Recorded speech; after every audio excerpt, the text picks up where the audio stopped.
here, I think this one goes. This one goes to you guys. Okay. Is this mic active? Yeah, this should be active. All right. So as noted earlier, I'm Ouren from Zions Bank, Senior Manager over Technology Cybersecurity Risk, and here to moderate the panel. So as we have some preparatory questions that we kind of look through and we can speak to, but we also want to just kind of turn it open to the audience and kind of see if you guys have any questions that or thoughts, things that keep you up at night that you wanted to ask the panel, get some ideas or thoughts on, anything that kind of top of mind that you want them to kind of speak to. Just open it up. I was going to say, quiet room. Okay. All right. So I'll go ahead and I'll throw out the first one. So Jake, I'd like to kind of get your take on what are your thoughts on the most significant emerging cybersecurity threats and how organizations might think about how to address them? Like 3 minutes. Yep. I'm not going to say the two letters that everyone else is going to talk about all the time, so I'm going to see how long we can last without talking about that. I think the most common emerging threats right now is probably the same as it was 5 years ago, which is potentially like a controversial point that it's actually not changed at all. But I think people are the biggest problem and the inherent stupidity that we all have. Right? The reality is that we now have a more complex, more hyper-connected, more interconnected infrastructure in all our businesses. We're probably all cloud first, which is great advertising for Wiz and for other companies. We also use a lot and consume a lot of SaaS products. Most of those are based on API connectivity. A lot of those are transitioning and storing PII or personal data of some form. A lot of that data is under regulation. And technically and logically, we're usually pretty hard to breach. I can speak as an ex-pen tester, like logical testing is getting harder and harder. Human testing is getting very, very easy. Both in two respects, right? We share our lives super publicly and super prolifically, which means that the information that you need to compromise someone's identity is not that hard.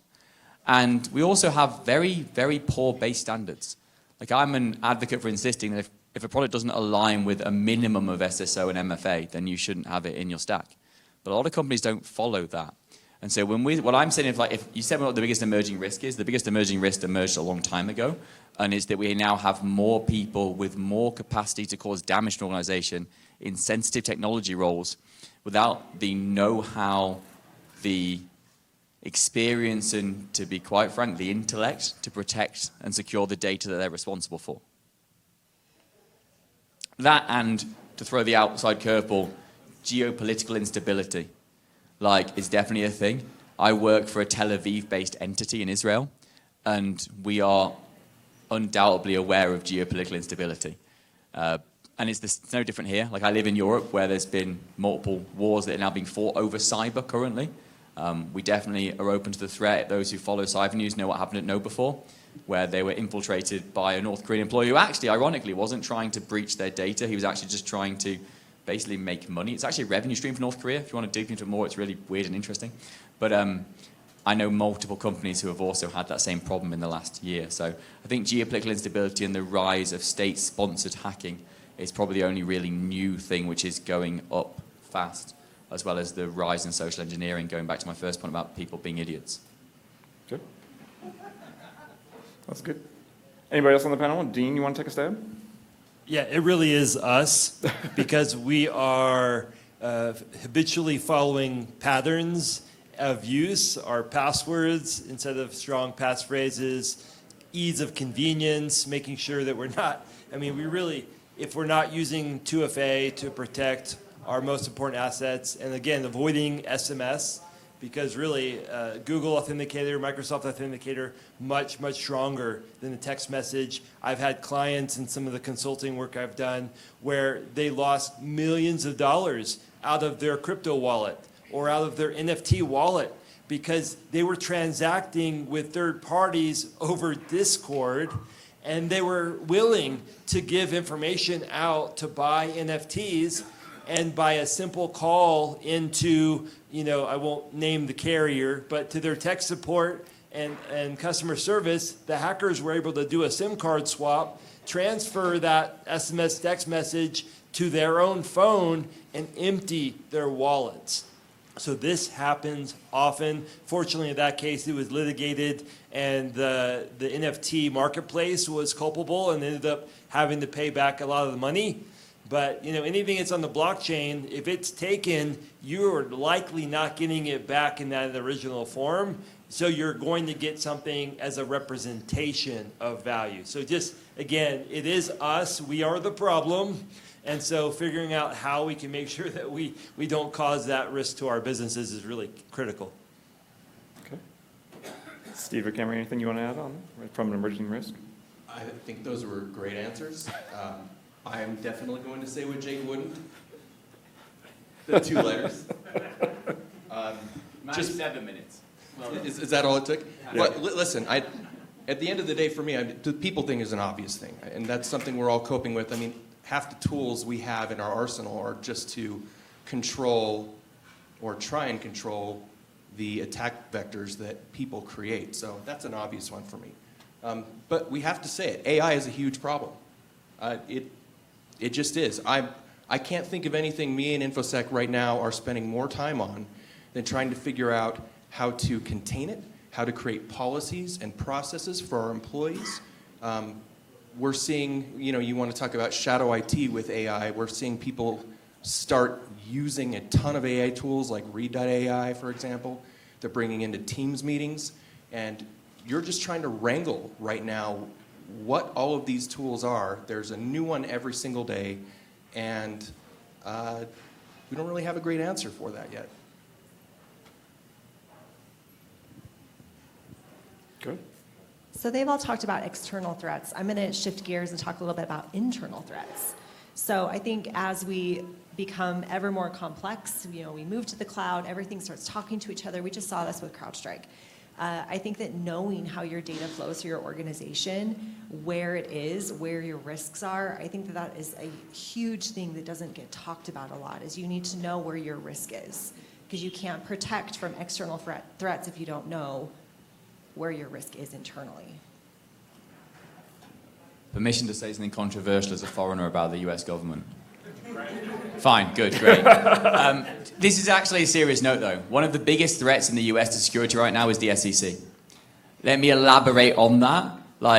The Supreme Court overthrew the SolarWinds filings against Tim Brown, right? And the reason that's interesting is that they decided there wasn't enough evidence behind it. Now, I was at dinner with some guys from the SEC last week at Black Hat, and they're bringing back another case with more evidence to go again, which doesn't surprise anyone. But what that actually means is it lowers the overall security posture of a business. Because as a CISO, I'm now thinking, there's only anything I put in security policy I'm going to be 100% sure the business is doing.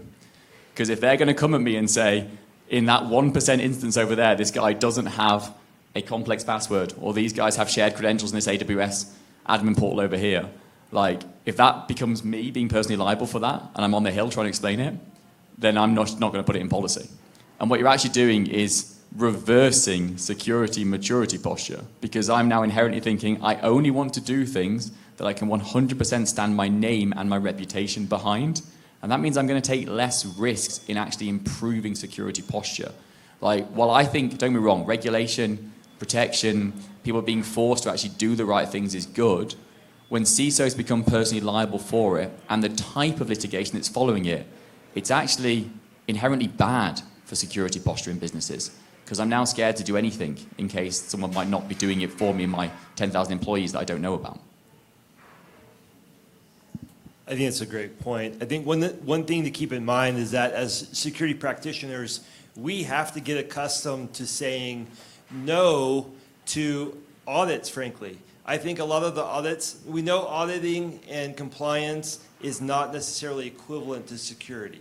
So you can all go through SOC 2 audits. If you look at all the last 30 PCI breaches, they were all compliant. Were they secure? No, they were compliant. So this is a conversation I had today. We're going through FedRAMP auditing and FedRAMP compliance today. And that you ultimately are negotiating with an auditor as to whether or not something is sufficient and material, and if it actually will improve the security posture of the company. So I completely agree. Your policy should state what you do, not what you're aspirationally going to do. You want to state what do you do, and then you work to iterate on that process, get better and better over time, knowing that you have to accept certain risks and you can't mitigate all risks. Okay, great. So I'm going to steer us back to the two-letter word again. One of our favorite topics. I know it comes up, I'm sure, plenty of times. So Steve, let's start with you. So because I think you brought it up as you were the first one to breach that since Jacob brought it voted up. it. So I know Jacob voted it. It's his fault. I didn't. All right. So you talked about the problems with Gen AI and Gen AI and trying to think through that. So as an organization, what are you guys doing and trying to anticipate that, planning through security, kind of your general approach for trying to anticipate that? Well, there's a couple things you can do whenever you're trying to get your hands around these sorts of issues. I mean, obviously, tools are nice, automation, monitoring, that kind of stuff, but this AI problem right now is so new that the first thing we're doing is just utilizing processes. That's all you really can do, right?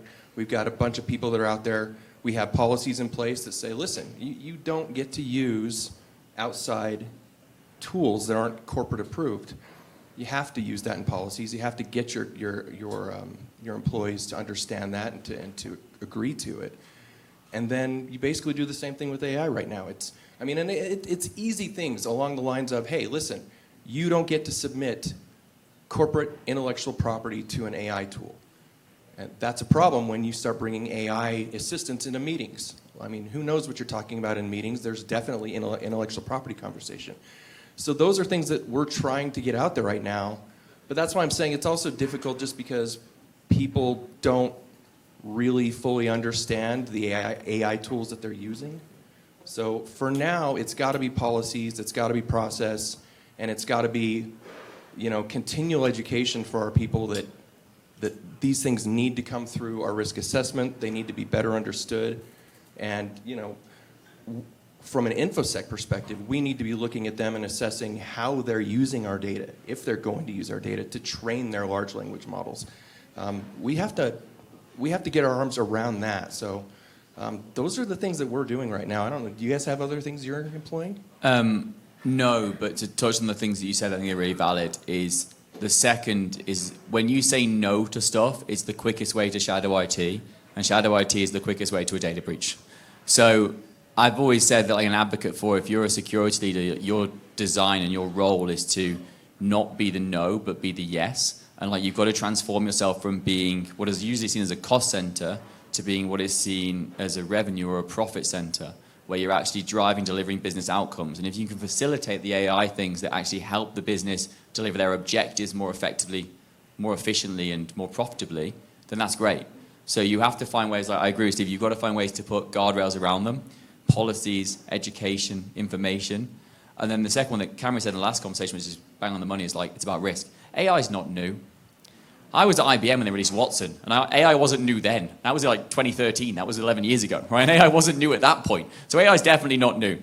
And the things we have to do for AI isn't new. I advise a company called Lasso, who most of you who've been to security comms will have seen because they've got cowboy hats and they're quite big on like being seen. And I talk to them every week and I say, you really need a data breach. Like you really, really need an AI data breach. Because right now you don't have enough relevance. And the reason is that addressing AI is like addressing any other security risk. Like identify what are your risks, understand the data that's involved, understand the interactions or where that transfers or lives or how it's treated, like assess the risks that are present with that data, both from a financial stance and from a reputational stance, address what controls are in place, the efficacy of those controls, what plans you have to fix them, and then manage it. It's like any other risk in your risk register. AI is not new or sexy or exciting. Like it's another risk you have to deal with in the same way you deal with every other risk. You just have to actually get your hands around it. And as Steve says, like, make people aware that you want to have a conversation about it. It feels to me very much like it did, like cloud did in like 2016, 2017, when that was new and everyone wanted to do it, and we were all terrified. The whole, like, every DC was going to burn down. The world didn't stop. We just worked out what the risks were and fixed them, and companies like Wiz made hundreds of millions of dollars in helping us, and AI will be the same. I'll just add, to summarize that, it's another function of your governance program. You govern and you review all third-party vendors. You understand what data is going into it, what data is coming out of it, you know, what's happening in the meantime, and you have strong contracts to protect yourself, right? We use at Filevine, we use AI because one of the best ways to use an AI model is looking at text. Text is very good. You can embed it into the model. You can compare outputs. So have any of you been through an immigration process? So for many of the firms that we do work for, they say it takes about 4 hours to fill out an immigration packet for someone. So lots of forms, lots of duplicity, what's that word? Anyway, you make duplicate copies of the same data. So with an AI product, it can analyze, like the one we just have adopted. It has 170 countries or languages that it can manage the document workflow, and then 120 plus IDs. So being able to verify a real ID. So one of the firms that we worked with that does nothing but the immigration, they can now do that same work in a private AI model in about 45 minutes. So if you think about scale, you know, it's hundreds of times faster than people, and it's far more accurate. So there are lots of good use cases for it, but it's all about how do you use it, what data do you allow it to see, and then what are the guardrails that you talked about? Because it really can be transformational. So we shouldn't be afraid of it. I think we have to embrace it and then understand the constraints in which it can be used safely. Okay. Kamrie, I think this is your question. I'll throw it to you. So when you think about like the people part of the triangle people process technology, what innovative approaches or technologies are you thinking about or utilizing to try to keep up and keep security awareness training exciting? So you can try to manage that people process, people aspect of that to encourage them to have that continual awareness and aspect and understanding of security and have their ownership there. It's easy. It's phishing tests, right? Like that's all we're doing for this, right? No? Yeah. Okay, nobody got my joke. All right, fine.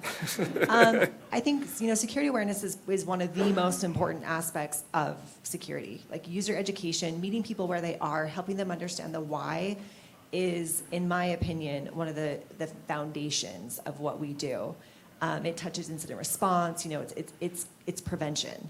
So what we have done is we've gone beyond just the annoying monthly phishing tests that everybody despises, and we've actually capitalized on that, and we made them really annoying. And then we did a lunch and learn where we requested feedback. And so people came and attended, and we used that as an opportunity to educate, where it wasn't just, we're sending you this super annoying email because we want to get you. No, we helped them understand the why, and we actually walked through what happens like during a business email compromise, how quickly all of these things can spread, these attacks can spread, and how that can lead to material impact. Like we walked through the whole process, and it was eye-opening for a lot of our people. Like these are salespeople; they don't care. But they left there actually feeling like, oh, I get it. Like you're not just being jerks by sending me this annoying email.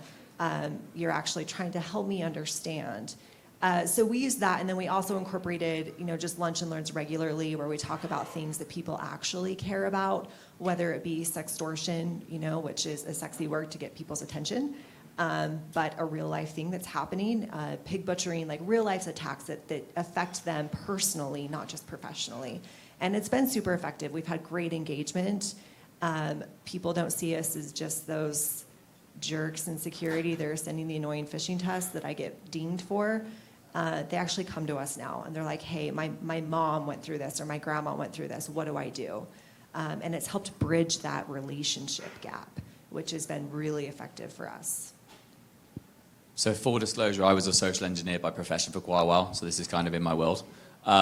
And what you'll learn is that the higher you get up a commercial food chain from like BDR to CEO, the easier it gets to get somebody. Like CEO is like, gosh, that's not even worth bothering. Like it's just too easy.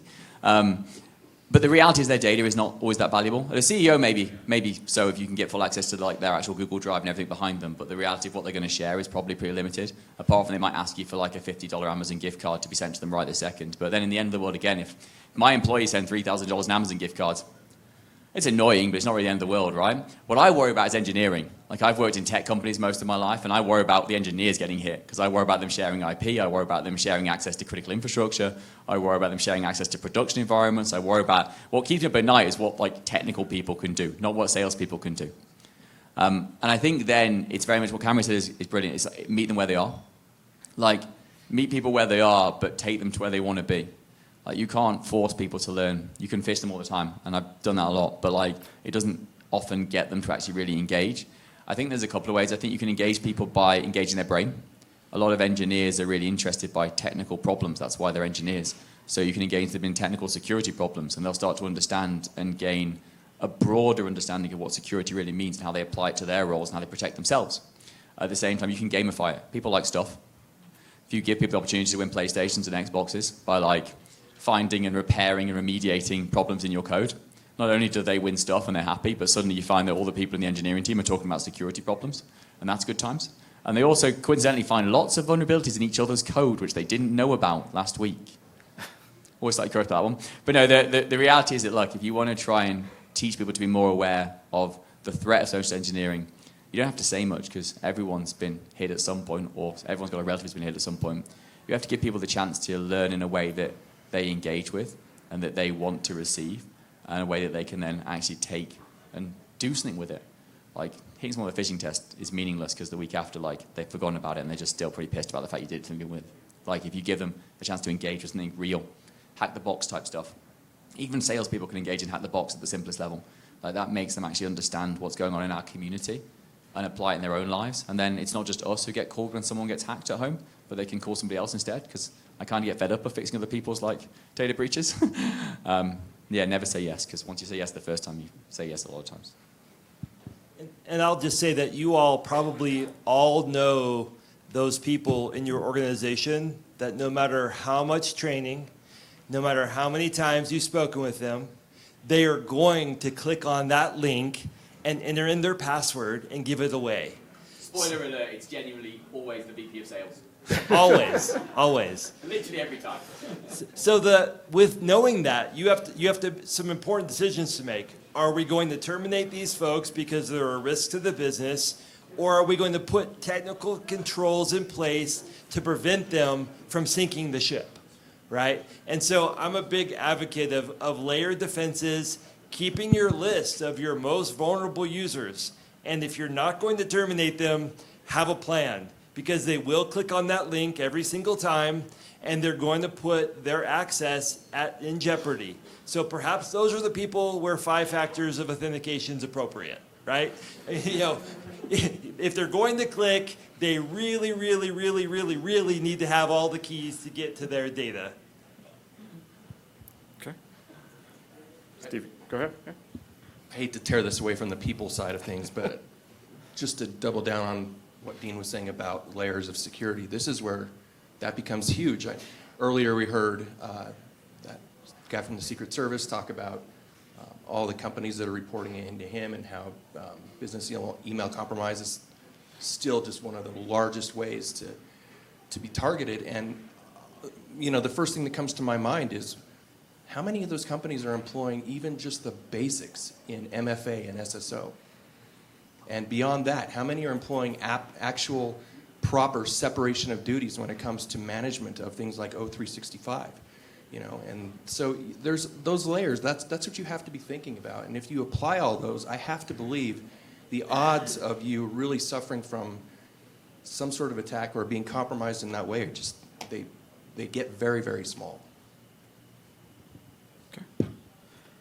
All right, I'm gonna keep picking on Kamrie here. So, so just kind of keying off of the discussion up here a little bit from moving away from the people and technology and thinking about response plans. Kind of, what are your take on critical elements that kind of create an effective response plan and ensuring that you're protecting the organization from those the likelihood that something's going to happen when they click on that? Yeah, it's not if, it's when. When, yep. It's coming. So I think we all know the elements of incident response. You identify, you detect, you contain, you eradicate, recover, restore, continuous improvement, lessons learned, like all of that. Like, we know that, standard. I think one of the most important elements, though, is communication. Like, have your communication paths practiced and refined and really just pinpointed. From the second it's identified, from whether that's somebody in the business, an engineer, someone in sales, they know where to go, where to send it to. Time is of the essence in these things. And then also in your actual incident response, within your response team, having your communication paths worked out. You know where those handoffs are, who to go to, who to engage, when, at what point, what their responsibility is. The communication is really the most important part. And in my opinion and experience, that's where people trip up and things grow legs, and then you can't get them back. Super fun. I think IR is interesting because most of us just like tabletop it, or we like give ourselves scenarios that are really easy to make sure we can like deal with. And the reality is that's not what happens. Like, I didn't want to talk about AI, but I will talk about CrowdStrike. While it's interesting that like unstoppable live kernel updates, whether they should be a thing or not is a separate conversation. Turns out they are. But what I thought was interesting is how bad everyone's IR and DR was. Like, Delta fell apart. I mean, that's not a controversial comment because it's just fact. Like, multiple other Fortune 50 orgs fell apart. Like, they didn't know what to do. They just looked, and this wasn't even a data breach. They just looked at each other and were like, what do we do now? Like, I know because I know the CEO and the CISO at Arctic Wolf pretty well, that they were talking about the fact that they were literally on the phone to every single customer, one by one, talking them through what to do, because none of them really had a plan other than to say, we better deal with the vendor or MSP that's helping us in this space. I think that teaches us a lot that data breach or IT outage issue, we've got to get better at DR and IR. We've got to get more real. We've got to stop giving ourselves scenarios that are tabletops, they're easy to talk through, or scenarios that we logically work through that we know how to fix. We've got to start throwing ourselves curveballs at what happens if everything blue screens of death and we don't know why it happened. What happens if suddenly I see that loads of data just transferred to an unknown North Korean IP and I don't know why? Like, what do I do in that scenario? Like, knowing the stages is great. And by the way, that was like almost like a dictionary definition of like IR. But we have to like give ourselves difficult, challenging scenarios that are going to happen in the real world. Or when the real world difficult scenarios happen, got no clue. Because that's what has been highlighted for me in the last year. IR is talked about a lot. DR is talked about a lot. But in actual real action, we're all really bad at it.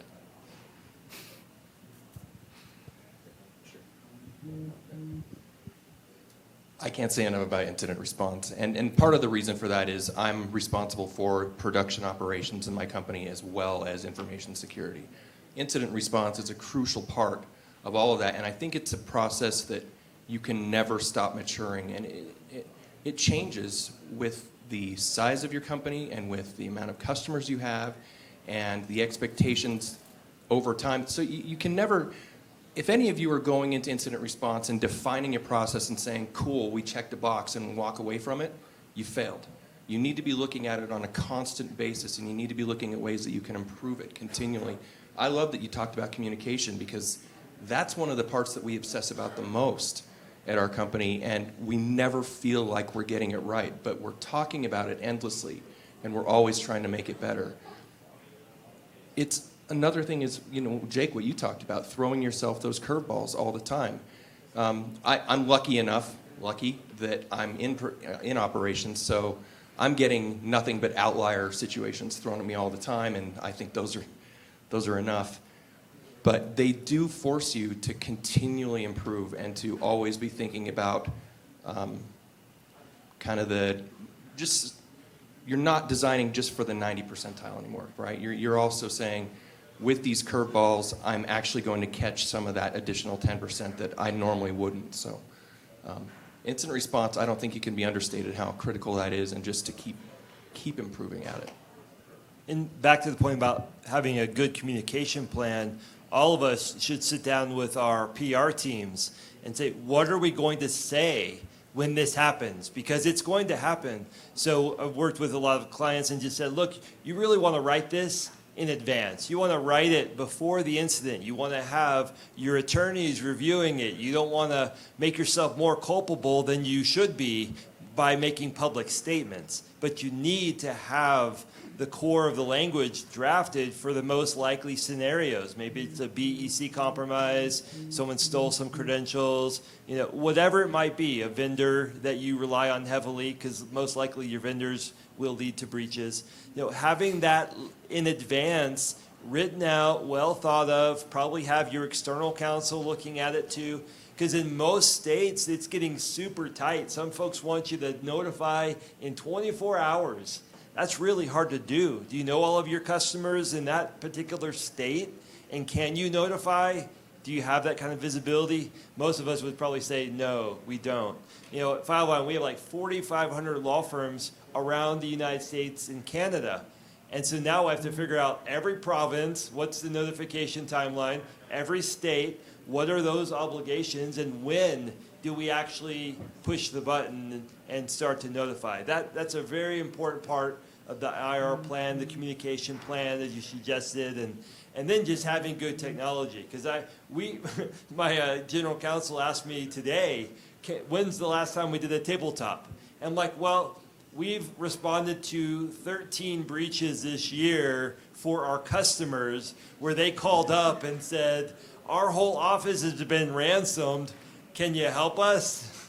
And fortunately, a lot of the malware isn't sophisticated enough to actually impact an S3 bucket or other places where documents are inert. So in all cases, we went, we looked, said, yeah, we see some folks from China access your IPs. It looks like that account didn't have two-factor authentication.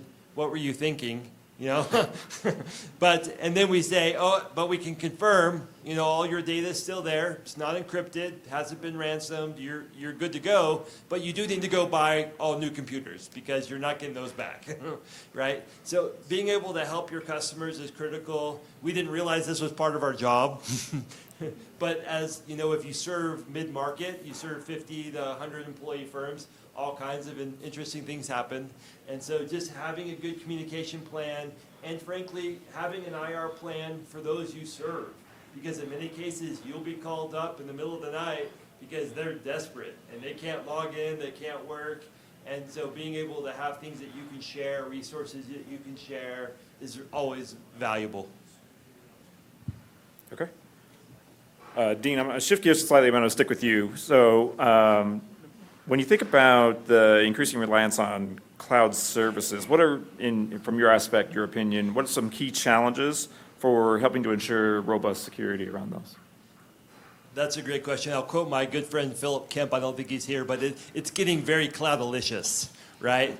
The more we move to the cloud, the cloud inherently is not secure or insecure, right? We know that AWS, GCP, Azure, they all have tremendous credentials around their secure environments. But it all comes down to how is it configured? Who configured it? Did they have any idea what they were doing? Did you hire a third-party partner that happened to put an API key in their code and just made it public to the world, right? There are so many factors. Again, partners lead to breaches, just as a heads up, if you weren't sure who's a good place or a good place to start. So I would say there are a tremendous amount of vendors that are in this space, what they call it observability. Ideally, you can't always see what's going on because I think we mentioned shadow IT pops up every once in a while. But if you can understand what assets you have in the cloud, then you can start to inventory them, run them against standard security controls, CIS 18 or other baselines. You can get audited, you can have a risk assessment done. There are a lot of ways to figure out what you know and what you don't know.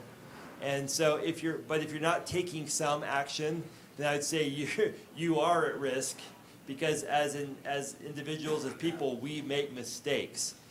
We forget things. We forget we made that code repo public because somebody else needed to see it for a few days and then you didn't give them explicit access. So it really comes down to knowing what you have, that inventory concept, both your software and your infrastructure, and then going through a process of hardening it and this cycling through the process. Review, assess, implement controls, review, just repeatedly doing that for the rest of your lives. I previous CISO role became very good friends with the technical point of contact we had at AWS, because he'd ring me about every 10 days and say, do you know your company is currently a botnet? Like, no, I didn't, but thanks. I'm glad we had this conversation again.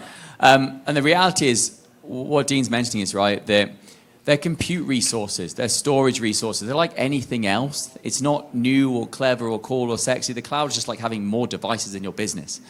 And the same security applies to them as applies to anything else. The same as we tell people when they bring their MacBook not to have username admin and password. Well, you know what? A lot of people do when they spin up a virtual machine. A lot of people then, for ease of use in engineering, go, let's make it 000 security group. Why? Because it's really easy to connect to other things in the internet at that point. Problem is, it's now scannable and findable by the entire internet. And you've got username admin and password. Guess what? People will hack it. Right, and I think that's the reality, is that it actually goes back to simple education. There's two parts to it, educating people on how to use stuff. And that comes not just to security, but again, to my point, help businesses achieve their objectives. It's damn expensive to have a lot of compute and storage resources that aren't being used and don't need to be there. And I'm talking serious money in AWS.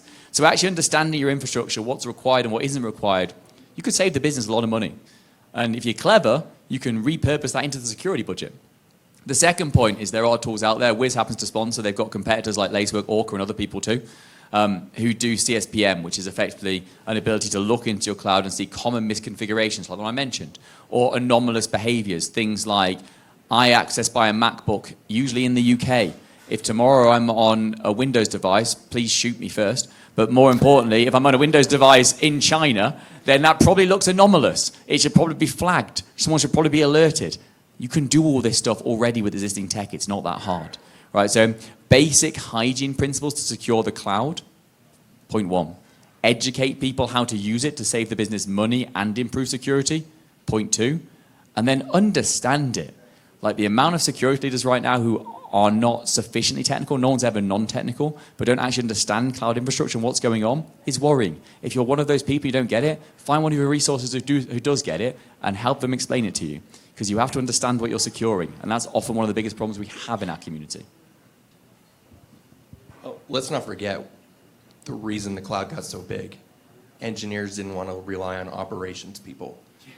It was a button they could push and they could launch these things. And now we have these massively insecure environments. So I think that if you pursue the cloud, Jake touched on this already a little bit, but you need to put in the work to grasp how to take advantage, how to utilize the resources, the managed services, et cetera, in AWS, Azure, Google, whatever, so that you are doing things in the most secure way possible.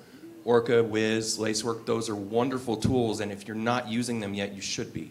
They're going to show you a world of holes in your infrastructure that you had no idea were there. I know it kind of shook me the first time we ran it.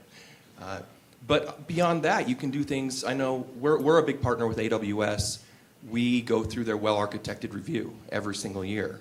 You know, so they've got their resources also looking at how you've built out your infrastructure, your platforms, and helping you understand what is secure, what can change, or, you know, just let you know that you're doing things the right way and you have that additional assurance. I'll just add 2 quick points.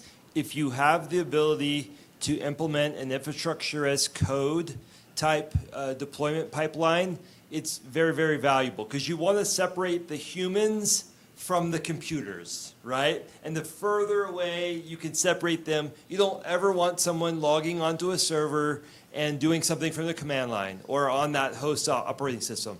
Everything that you do, if you want to really run a secure cloud environment, is through a pipeline where you have code written, that code is peer reviewed, that code is scanned, and then that code is deployed into a pre-production environment, tested, and then promoted into a production environment. Keep the people off the servers. And the more you can focus on that, then you can separate those vulnerabilities and allow your environment to be repeatable, right? I've worked in several environments where prod and pre-prod and UAT environments were completely different, right? Because they've been maintained differently. They've been patching the servers. And we have to kind of change our philosophy. You know, tear down your servers every month, every 15 days. right? Deploy new instances with fresh, clean, pristine operating systems, your latest code that you want to test, and then repeat that process for all of your different lanes in your business. The more you can make your environment pristine and consistent, the better you will be, and the more likely you're going to avoid a misconfiguration that would be found in Wiz, or a code piece that was pushed to one server because it didn't go through the pipeline. So really, sever all connections directly to the infrastructure, run it through a pipeline, have someone whose job is to oversee the pipeline that no one has local access, and you will mitigate a tremendous amount of cloud risk. Okay. We'll do one more question. Now I'm going to throw a curveball to anybody who wants to try to pick this one up. So when you think about ethical hacking and pen testing as a component for identifying and fixing security vulnerabilities, talk to me about your opinions on that. Is it effective? Is it not? Just curveball, no? Yes and no. In Okay. German, there's a word called Jein, which is like ja and nein, so it's yes and no combined. And it's very much true. Right, so pen testing is a known evil and a required evil. I was a pen tester, so I can be mean about pen testing. You follow a methodology and a required set of steps that A, you need to complete to get paid, and B, is just how you have to do it to be regulated and be CREST certified, whatever else you might need to be. And the problem with that is you will only pick up the same set of known vulnerabilities, unless you're lucky, basically every time. And you're only going to get paid if you find vulnerabilities. So you're going to go to the easy places. You know, you'll find misconfigurations and common issues that are really obvious on websites and URL type problems, right? So that's what you do because that's how you get paid and that's how the world works. And you need that to sell a product. If you've not got a pen test by a relevant and respected authority, you're not going to be able to sell a software product. But I'm a big advocate for people like HackerOne and BugCrowd. I love that type of approach because those guys are getting paid based on what they find, not based on completing a methodology. The same as if you have a disclosure policy yourself for your websites and allow ethical hacking of your own, not production environments, to be clear at this point, but you allow people to probe and to attack your own environment. Because again, I'm pretty clear in what I say to them. Depending on the criticality that I'm going to define for you, I will pay you X number of dollars. So you're incentivized to look for things that are meaningful and real. The same as in BugCrowd and HackerOne and other alternatives, they're incentivized to look for things that are meaningful and real. They're not incentivized to just find stuff and complete the methodology that I paid them to do. So, in summary, pen testing you have to have. It's something you can't avoid. But I think to get meaningful findings, you have to go externally to people who aren't following methodology but looking for specific individual things. And also let your own business do it. I'm a big fan of letting engineers pen test the product. A, because like I said, they'll always coincidentally find stuff that they built that they forgot was insecure, apparently. But also, they'll also find all kinds of stuff because they know how the product's built. And having that insider knowledge is really good. And it protects us to a degree from insider threat in the future because they're looking at things from a different angle. So I think ethical hacking full stop is fundamentally a part of how you secure a software product. But there are different ways of doing it, both in terms of the paid commercial opportunities and the more crowdsourced or even internally driven approaches. It's great insight. And I'll just add that we had a customer, a very, very large state, that actually came to us and they said, for us to use your product, you have to have a bug bounty program, like you're mentioning, and they didn't give much constraint over it, but it had to be published on your website, and then you had to, remediate findings in the same 30, 60, 90 days based on criticality. So we did that. We started a bug bounty program, and in the last 4 months, we've had 90 findings submitted by security researchers from all over the world. And to me, it's a double-sided sword, two-edged sword. It's a blessing because we are finding things that no one has seen before, but it's also a curse because now we have to go mitigate them in the required timelines. So, but it is a really great program. We ended up putting a scale together. We call a critical is worth $500 to us, and maybe more. It's 500 plus because depending on the severity of it, we map it to CVSS scores, and then we pay out. You know, we might pay $250 for a medium finding and $100 for a low finding. And we've actually built these relationships with these security researchers, and it's kind of interesting because most of them are from very poor countries. And I had, you know, it's not uncommon for them to say, so my father lost his eye this week, and I need some money for him to have surgery. Can you pay me $150 for that finding? I mean, very real world stuff here. These are people's lives. But as I've interacted with them for the last several months, you know, they're really doing their absolute best to provide for themselves, and they're providing a tremendous service to my company because they're finding things we haven't seen. And up until last year, we had a policy where we rotated pen testing companies every year, no matter what, no matter how good they were. We rotated it because we wanted to get a fresh perspective. Otherwise, they're just finding the same things over and over and over again. So the two takeaways that have been very effective for us: have your own private bug bounty program or a public one. You'll pay a lot more for the bugs on the public one, but you also get greater visibility. But do something. Start a private one. We came up with an agreement, sort of the rules of engagement, very similar to these public ones. And I say you have to sign this. You have to sign an NDA, and then we onboard them like a vendor, and then we pay them like a vendor. But it's actually helped, again, 90 findings that we didn't know about prior, and we've been doing pen testing for 5 years, 2 to 3 times a year. So there's a lot of value with the whole, you know, crowdsourced environment. All right. So we got about 10 minutes left. I wanted to leave time for any questions from the audience. Got one right there. I want to go all the way back to the beginning, and I'll start with 2 assumptions: that the SEC can and should do better, and that the average investor's password is probably password 123.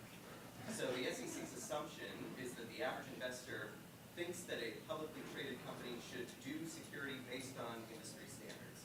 I'll just use passwords as an example because that's what you threw out. So you said, I would rather not do anything. I think I heard you say I would rather not do anything because if I do 99% but fail in that one area, they're going to get me on it. So what's your defense attorney's argument to say, well, it was too hard, we don't do hard things? So my statement was hypothetical. I'm going to have to do something. My point is more about what you publicly declare. So what the SEC's predominant findings against SolarWinds and other entities has been is what was publicly declared versus what was privately occurring. So what that inherently drives you towards as a CISO is declaring the minimum possible requirements in a security policy as required by your security certifications, whether SOC 2, HIPAA, FedRAMP, PCI, whatever, right? You're not going to put anything more in there than needs to be.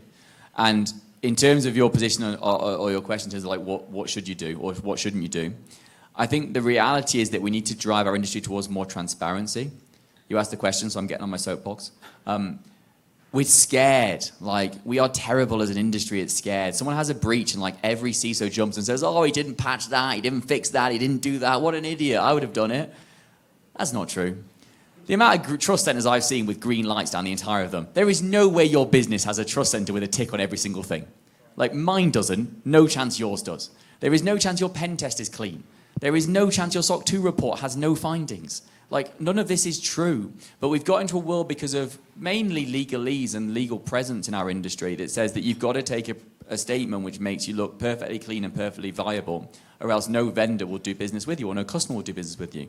And that's toxic as itself. Like, we should get to a point where we're just more transparent. If we as leaders all move that direction, the world kind of has to accept it.